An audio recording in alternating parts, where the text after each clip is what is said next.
Hello guys, सभी को नमस्कार। आज हम अपने वीडियो लेक्चर से हम अपनी सीखने की जर्नी की शुरुआत कर रहे हैं। आप इस वीडियो लेक्चर को देखने के बाद जान पाएंगे कि सेकेंडरी रिसर्च या सेकेंडरी डाटा रिसर्च क्या है और ये प्राइमरी डाटा रिसर्च से कैसे अलग है। बहुत सारे रिसर्च स्कॉलर शुरुआती फेज में ये नहीं जान पाते कि प्राइमरी रिसर्च में किन बातों का ध्यान रखना है और सेकेंडरी में क्या। इस वीडियो के बाद शायद आपकी कुछ क्लियरिटी हो कि सेकेंडरी डाटा रिसर्च करते वक्त हमें किन चीजों का विशेष ध्यान रखना चाहिए। हम इस स्लाइड में देख सकते हैं सेकेंडरी डाटा रिसर्च और प्राइमरी डाटा रिसर्च के बीच में जो बड़ा फर्क है वो है डेटा कब और किसने इकट्ठा किया है। मतलब अगर हम पहले से ही कलेक्टेड डेटा या पहले से ही इकट्ठा किए हुए डेटा पर स्टडी कर रहे हैं तो वो सेकेंडरी रिसर्च मानी जाएगी। पहले से ही कलेक्टेड डेटा हमें कहाँ कहाँ से मिल सकता है। आपके पास सोर्सेज है जो कॉमन सोर्सेज नीचे दिए हुए हैं। गवर्नमेंट रिपोर्ट से मिल सकता है, research paper, websites, book and journals, industry report, internet data. लेकिन अगर आपको खुद डाटा इकट्ठा करना पड़े और उस पर आप स्टडी करें तो वो प्राइमरी रिसर्च हो जाती है। को आसान शब्दों में अगर हम कहें, मैं कहूँगा जैसे किचन में खुद खाना बनाना प्राइमरी हो जाता है और ज़ोमैटो से ऑर्डर करना सेकेंडरी। हालाँकि ये रिसर्च नहीं है, लेकिन एक कॉन्टेक्स्ट के रूप में मैंने आपको बताने की कोशिश करी है। इस स्लाइड में हम देखेंगे कि सेकेंडरी रिसर्च और प्राइमरी रिसर्च दोनों अलग कैसे हैं। बेसिकली हमारे पास कुछ पॉइंट्स है और उन पॉइंट्स के माध्यम से हम देखेंगे कि दोनों के बीच में क्या अंतर है। अगर हम देखें कि डाटा फर्स्ट हैंड कलेक्ट कहाँ होता है, प्राइमरी में होता है, क्योंकि प्राइमरी में आप पहली बार खुद डाटा कलेक्ट करते हैं। जबकि सेकेंडरी में पहले से ही डाटा कलेक्टेड है और हम उनको यूज करते हैं। पहले से ही कलेक्टेड डाटा कहाँ से मिलेगा? Government report, papers, website, books से मिल जाएगा। और अगर हम खुद डाटा इकट्ठा करें वो उसके लिए हमें सर्वे करने पड़ेंगे, इंटरव्यूज करने पड़ेंगे, एक्सपेरिमेंट्स करने पड़ेंगे। वहां से जो डाटा एक्सट्रैक्ट होगा वो बिल्कुल नया डाटा इकट्ठा होगा। अगर मैं कहूँ समय और पैसा कितना ज़्यादा लगेगा, ऑब्वियस सी बात है जब हम नया डाटा इकट्ठा करेंगे, इट मीन्स सर्वे करेंगे, एक्सपेरिमेंट्स करेंगे, उसमें टाइम भी ज़्यादा लगेगा और उसमें पैसा भी ज़्यादा लगेगा। जबकि हमें कई डाटा, जैसे हम आरबीआई की साइट पर गए और हमने कुछ डाटा उठाया, वो फ्री डाटा होता है या फिर हमें बहुत ही कम कॉस्ट में डाटा अवेलेबल हो जाता है जो कि पहले से ही इकट्ठा किया हुआ डाटा है। और secondary research is quite economical in terms of primary. अगर मैं कहूँ कंट्रोल, ज़्यादा डाटा पर कंट्रोल हमें प्राइमरी में देखने को मिलता है। क्यों? क्योंकि हमें अपने, आप ये समझ लीजिए, ऑब्जेक्टिव के अकॉर्डिंग डाटा कलेक्ट करने की आज़ादी होती है। हमें किससे क्या पूछना है, कैसे पूछना है, तो इस पर हमारा कंट्रोल होता है। जबकि सेकेंडरी रिसर्च में आपका कंट्रोल कहीं न कहीं कम हो जाता है। क्यों? क्योंकि जो डाटा अवेलेबल है, आपको उसी से लगभग काम चलाना पड़ता है। आप स्पेसिफिक कि मुझे जो डाटा चाहिए जिस तरीके का, क्या पता वो डाटा आपको अवेलेबल ना हो। तो वहाँ पर कॉं जो आपका कंट्रोल है वो थोड़ा कॉम्प्रोमाइज़ होता है। स्पेसिफिसिटी, ये भी लगभग कंट्रोल जैसा ही है, जैसे कि आपकी एक समस्या है जिसके लिए आप प्राइमरी रिसर्च कर रहे हैं। आप उसकी सटीक समस्या पर अपना क्वेश्चनेयर डिज़ाइन कर सकते हैं। लेकिन ज़रूरी नहीं कि आपकी सटीक समस्या सेकेंडरी रिसर्च में आपके डाटा आपकी सटीक समस्या को 100% तक अलाइन करते हो, ऐसा बिल्कुल पॉसिबल नहीं है। तो इसमें भी प्राइमरी रिसर्च में आप स्पेसिफिसिटी में अच्छा आपके पास रिजल्ट आने के चांसेस हैं। अच्छा, किसके लिए ये बेस्ट है? अगर आपको न्यू इनसाइट ढूँढनी है जो अब तक एक्सप्लोर्ड नहीं है, प्राइमरी रिसर्च से ही करेंगे। लेकिन अगर आपको ट्रेंड देखना है, आपको लिटरेचर रिव्यू करना है, आपको इसका बैकग्राउंड समझना है, सेकेंडरी रिसर्च इसमें काफ़ी कारगर रहेगी। रियलिस्टिक एग्जाम्पल से हम दोनों के बीच का अंतर समझने की कोशिश करते हैं। मान लीजिए आप भारत में एक इलेक्ट्रिक स्कूटर बनाने वाली कंपनी शुरू करना चाहते हैं। तो सबसे पहला जो स्टेप 1 हमने सेकेंडरी रिसर्च, स्टेप 2 हमने प्राइमरी रिसर्च, दोनों को लिया है।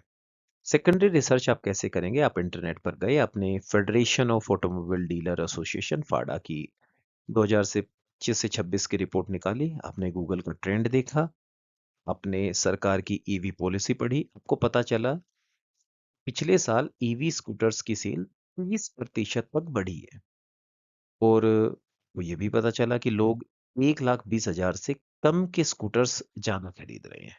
तो आपने घर बैठे बिना कोई पैसा खर्च किए दूसरे के कलेक्ट किए हुए डेटा से जान लिया कि मार्केट का ट्रेंड क्या है। वहीं अगर हम प्राइमरी रिसर्च करें, स्टेप 2 प्राइमरी रिसर्च, तो उसमें हम जानेंगे जैसे कि अगर मान लो आपको जानना हो कि लोग आपकी ब्रांड के लुक को पसंद करेंगे या नहीं, या फिर आपको जानना हो कि आपका जो प्राइस है, क्या लोग उसे पे करने के लिए रेडी हैं? तो आप खुद मार्केट में गए, आपने 50 या 500 लोगों से अपना प्रोटोटाइप दिखाया, उनसे फॉर्म भरवाया, आपने सर्वे किया। ये आपके द्वारा कलेक्टेड किया हुआ डाटा है। इट मीन्स ये डाटा आपने जनरेट किया है और ये डाटा बिल्कुल एक्सक्लूसिव है, सिर्फ आपकी ही कंपनी के पास है। ऐसी अगर आप रिसर्च करते हैं तो वो प्राइमरी रिसर्च कहलाएगी। चलिए दोस्तों आगे बढ़ते हैं। अब हम इस पूरे वीडियो लेक्चर में प्राइमरी रिसर्च की बात नहीं करेंगे। अब हम सेकेंडरी रिसर्च की ही बात आगे करने वाले हैं। तो सबसे पहले हम उन चीज़ों के बारे में पढ़ेंगे जिनका ध्यान रखना बहुत ही ज़्यादा ज़रूरी है सेकेंडरी डाटा रिसर्च के साथ। हमारे पास यहाँ स्लाइड में 4 चीज़ें हैं। पहली है R1 रिलायबिलिटी। रिलायबिलिटी का मतलब है जो आपका डेटा है वो कहाँ से आ रहा है, क्या वो रिलायबल है? अगर हम जैसे डाटा हम कलेक्ट करते हैं सरकारी वेबसाइट्स लाइक आरबीआई, सेंसस या फिर किसी प्रतिष्ठित research firms like McKinsey, Gartner से अगर हम डाटा इकट्ठा कर रहे हैं या फिर किसी journal, peer reviewed journal, Scopus index journal से हम डाटा इकट्ठा कर रहे हैं, तो हम ये कहेंगे कि ये एक भरोसेमंद सोर्स है। लेकिन अगर हम किसी रैंडम ब्लॉग, विकिपीडिया के डेटा को फाइनल मान रहे हैं, कहीं ना कहीं हम गलती कर रहे हैं। Second, recency. Old data can mislead. दुनिया बहुत तेजी से बदल रही है दोस्तों। अगर आप 2026 आज रिसर्च कर रहे हैं और 2018 2020 का डेटा अगर आप अपने रिसर्च में कंसिडर कर रहे हैं और विशेषकर अगर हम देखें कि टेक के मामले में या मार्केट ट्रेंड्स जो कि इतनी तेजी से चेंज होते हैं, उसमें अगर हम पुराने डाटा को इंक्लूड कर रहे हैं, तो हमारी रिसर्च के जो रिजल्ट्स हैं वो इतने अप्रोप्रिएट नहीं आ सकते। तो कोशिश करें कि डेटा जो है वो पिछले 1 से 3 साल का ही हो, इससे पुराना डेटा ना हो। R3 relevance. रेलेवेंस आपको बताता है कि आपके काम का डेटा है या नहीं है। कई बार डेटा बहुत अच्छा होता है, लेकिन आपके काम का नहीं होता। जैसे कि अगर आपको नॉर्थ इंडिया की मार्केट को समझना है और आपके पास रिपोर्ट है ऑल इंडिया की या साउदर्न इंडिया की और आपको नॉर्थ इंडिया की कोई ऐसी रिपोर्ट नहीं मिली है, तो आप उन रिपोर्ट के माध्यम से फैसला ले लेते हो कि नॉर्थ इंडिया में भी लगभग उसी तरीके के ट्रेंड है, जो कि बिल्कुल गलत हो जाता है। तो रेलिवेंस होना इट मीन्स आपको जिस तरीके का डाटा चाहिए, आप उसी तरीके के डाटा को सर्च करिए। सारे डाटा आपके लिए नहीं है। तो इस चीज़ का बहुत ही ज़्यादा ध्यान रखने की ज़रूरत है। Fourth, R4 objectivity. Objectivity means data जो है वो अनबायस्ड होना चाहिए और निष्पक्ष होना चाहिए। डेटा कलेक्ट करने वाली कंपनी कई बार उनका कोई मतलब हिडन एजेंडा भी हो सकता है जो वो मतलब कि नहीं बताना चाहती। मैं एक उदाहरण से आपको समझाता हूँ। अगर कोई सिगरेट बनाने वाली कंपनी है और वो कहती है कि हमने रिसर्च करी है कि स्मोकिंग से स्ट्रेस कम होता है, क्या ये रिसर्च बायस्ड नहीं है? तो हम ऐसी डाटा पर भरोसा ना करें और हम एक न्यूट्रल सोर्स ढूंढें और उससे डाटा कलेक्ट करें। और आप जब भी सेकेंडरी डाटा इकट्ठा करें, आप इन 4 चीज़ों का बिल्कुल ध्यान रखें। दोस्तों लास्ट स्लाइड में हमने कुछ बात करी थी, कुछ चीज़ों को समझा था। इस स्लाइड में हम कुछ और चीज़ों को समझेंगे जिनका विशेष ध्यान रखना चाहिए सेकेंडरी रिसर्च के मामले में। सबसे पहली चीज़ है यहाँ go to the original source. मूल स्रोत जहाँ से वो इंफॉर्मेशन आई है, हमें वहाँ से ही वो चीज़ें या वो इंफॉर्मेशन लेनी चाहिए। जैसे अगर मैं कहूँ किसी न्यूज़ वेबसाइट या ब्लॉग ने किसी रिपोर्ट का हवाला दिया है कि XYZ रिपोर्ट के मुताबिक भारत में बेरोजगारी कम हुई है। उस न्यूज़ पर भरोसा करने के बजाय हम सीधे उस मूल XYZ रिपोर्ट को ढूँढ कर पढ़ेंगे। क्योंकि बीच में लोग क्या करते हैं अक्सर डेटा को तोड़-मरोड़ कर पेश करते हैं, जिसकी वजह से डेटा की जो ओरिजिनैलिटी है वो कम हो जाती है। Second, understand the methodology. Data कैसे इकट्ठा किया गया था, इसको समझना। जैसे डेटा देखने से पहले बिल्कुल हमें ये देखना पड़ेगा कि इसको इकट्ठा कैसे किया गया है। अगर किसी रिपोर्ट में लिखा है कि 80% भारतीय चाय पसंद करते हैं, तो ये ज़रूर देखें कि इसका सैंपल साइज़ क्या है। अगर उन्होंने सिर्फ़ दिल्ली के ही 100 लोगों से पूछकर ये रिपोर्ट बनाई है, तो ये पूरे भारत का सच तो नहीं हो सकता। तो हमें इस चीज़ का ध्यान रखना चाहिए कि किस मेथोडोलॉजी का इस्तेमाल किया गया है, डाटा को कलेक्ट करने के लिए। जैसे हम यूनिट और डेफिनिशंस की जाँच करें, match unit and definition point 3 आपके सामने है। अलग-अलग रिपोर्ट्स, शब्दों और यूनिट्स के मायने अलग-अलग होते हैं। जैसे एक रिपोर्ट में युवा का मतलब यूथ का मतलब 18 से 25 भी हो सकता है। दूसरी रिपोर्ट में 18 से 35 भी हो सकता है। तो हम ध्यान दें अगर आप दोनों रिपोर्ट्स को आपस में मिला देंगे तो रिसर्च गलत हो जाएगी। तो हम यूनिट्स एंड डेफिनेशंस की भी जांच कर लें कि वो बिल्कुल यूनिफॉर्म हो। Identifying data gaps. Secondary research करते समय ये हमें स्वीकार करना ही होगा कि हमें किसी भी चीज़ का 100% मतलब कि 100% 100% सटीक जवाब नहीं मिलेगा।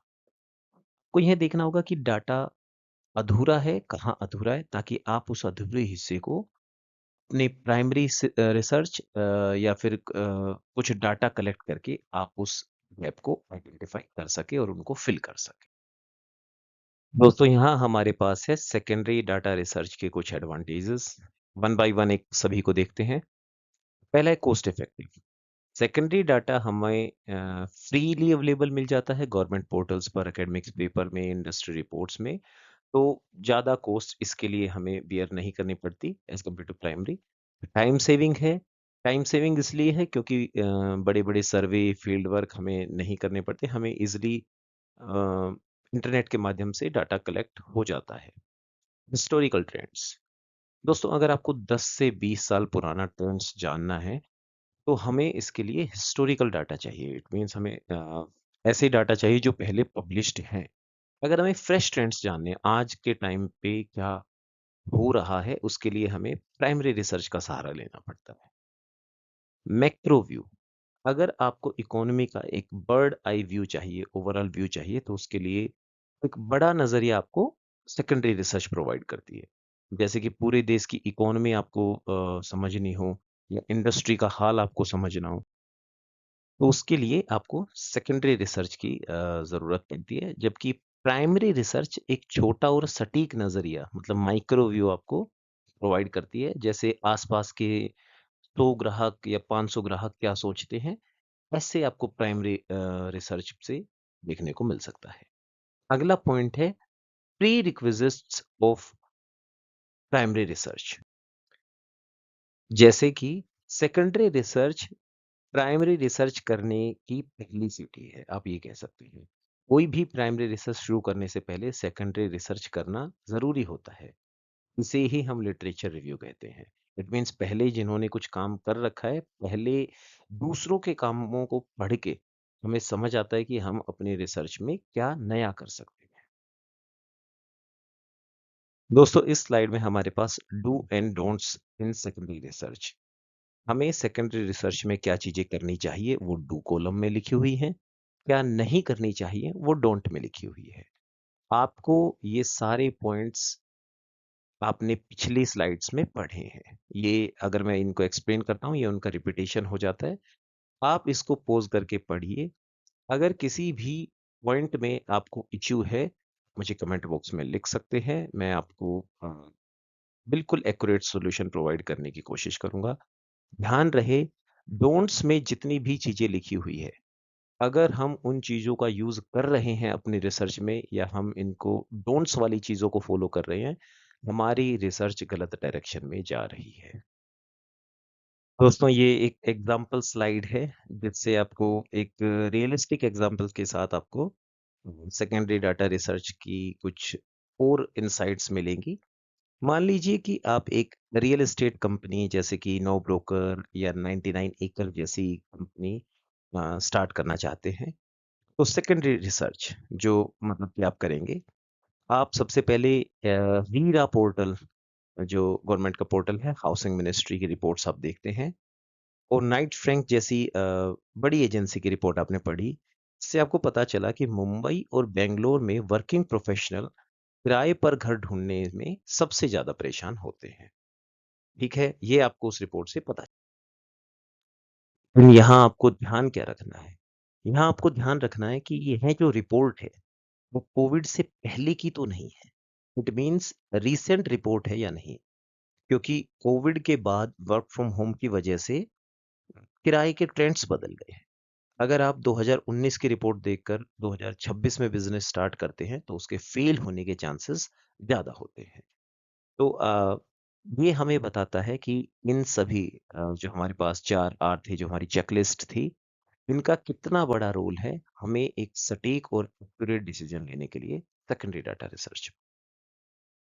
अगर मैं शॉर्ट समरी के बारे में कहूँ इस पूरी प्रेजेंटेशन की, तो मैं कहूँगा सेकेंडरी रिसर्च जो है वो एक फाउंडेशन, एक नींव की तरह है। नींव जितनी की होगी, जितनी जाँची परखी होगी, तो आपकी खुद की रिसर्च उतनी ही ज़्यादा मजबूत होगी। दोस्तों, ये हमारे पास समरी है इस पूरी रिसर्च की, आप इसे देख सकते हैं। ये हमारी रिसर्च जर्नी की एक शुरुआत है, ये मेरी पहली वीडियो है, तो मेरी ये पहली वीडियो, पहला अटेम्प्ट कैसा लगा, ये भी मुझे बताइए। अगर मेरी कलर ग्रेडिंग या फिर मेरी फ़ॉन्ट्स में या एडिटिंग अगर आपको कुछ इसमें अच्छी चाहिए पीपीटी में, आप वो मुझे सजेस्ट कर सकते हैं। आप इसे देखकर अपने वैल्यूएबल सजेशंस मुझे ज़रूर भेजिए। साथ ही अगर आप चाहते हैं कि ये पीपीटी आपको अच्छी लगी तो मैं इसे शेयर करूँ, तो आप मुझे कमेंट बॉक्स में लिख सकते हैं, मैं इस पीपीटी को आपके साथ शेयर भी कर दूँगा। अगर आप चाहते हैं कि मैं इस सीरीज़ में कुछ और ऐड करूँ तो उसका भी सजेशन आप मुझे दे सकते हैं कमेंट बॉक्स में ही। आपका बहुत-बहुत धन्यवाद।